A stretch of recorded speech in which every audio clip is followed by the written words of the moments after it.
Et voici toujours dans le cadre des Nuits de la lecture, l'épouvantail qui voulait voyager d'Hubert Benkemoun, illustré par Hervé Le Goff.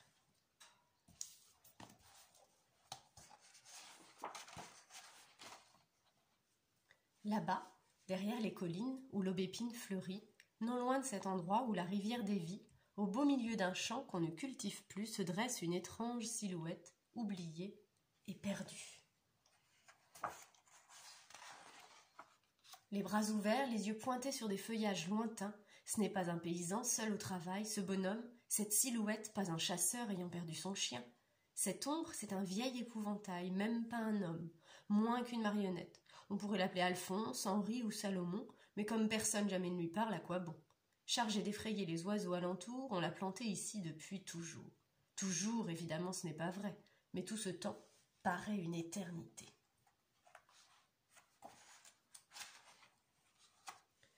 Pour ses pieds, on a récupéré 2 vieilles bottes en caoutchouc troué. Pour ses mains, 2 gants bourrés de crin. Sa veste rouge aux gros boutons dorés a servi dans la fanfare d'un village des environs à un ancien qui jouait du cornet à piston. Son large chapeau, déchiré en lambeaux, couvre une passoire qui lui sert de tête. Pour faire ses yeux, on a taillé 2 rondelles de bouleau et pour ses dents, des morceaux d'assiette. Avant, les corbeaux le craignaient, les merles le fuyaient en l'apercevant ainsi planté. Les étourneaux l'évitaient, même les hirondelles dans les parages ne se posaient jamais. C'était avant, lorsque poussaient dans ce grand champ autre chose que des chardons et du chien-dent. C'était au début, il y a longtemps. Les choses ont bien changé maintenant. À présent, les épaulettes fanées de sa veste en guenilles, son chapeau, ses bras écartés, son uniforme de pacotille, plus un seul oiseau ne les redoute jamais. Lui qui était plus fier qu'un général d'armée, protecteur de ce champ, son territoire, n'est même plus l'ombre d'un guerrier, ne sert plus à rien que de pauvres perchoirs. Voilà pourquoi le vieil épouvantail pleure. De vraies larmes, des salées, des rondes qui coulent sur son visage rouillé, qui évitent ses dents en assiette ébréchée. Ce sont les larmes d'un humain, ni celles d'un épouvantail, ni celles d'un gros pantin. Et ses lamentations sont celles d'un malheureux. Je suis si vieux, si vieux. Éloigner les oiseaux, les faire déguerpir, je n'ai jamais rien fait de mieux. Mais à jouer les sentinelles, à défendre cette parcelle, je n'ai pas réussi à me faire un ami. Pourtant là-dessous, moi aussi j'ai un cœur. Un inutile, voilà ce que je suis. Je me sens si seule et j'ai si peur de n'avoir rien fait de ma vie. Pas d'amis? Quelle plaisanterie! Nous on t'aime! Chante alors une hirondelle. Un inutile, dis-tu? Mais pour nous, sais-tu que tes bras sont les plus doux? Ajoute doucement un coucou. On t'adore, scandent ensemble d'autres oiseaux qui se rassemblent de tous les arbres, de tous les rochers de la contrée. Pour nous reposer, tu es notre préféré. Tu pourrais nous demander n'importe quoi, on le ferait immédiatement pour toi. Alors emmenez-moi, loin d'ici, supplie le vieil épouvantail entre 2 sanglots. Comment? Quoi? Qu'est-ce que tu dis? S'étonnent en chœur les pies, les mésanges, les chardonnerets et les loups-oriots. Emmenez-moi, pas pour voir la mer ou la muraille de Chine, pas visiter l'Afrique, simplement de l'autre côté de ces collines, ce serait magnifique.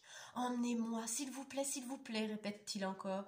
Puisque vous vous dites mes amis, alors emmenez-moi ailleurs avant que je meure. Cette nuit-là, tous les oiseaux tiennent conseil. Dans aucun nid on ne dort, on a autre chose dans la tête, on discute jusqu'au lever du soleil, c'est décidé. Il faut tenir la promesse faite.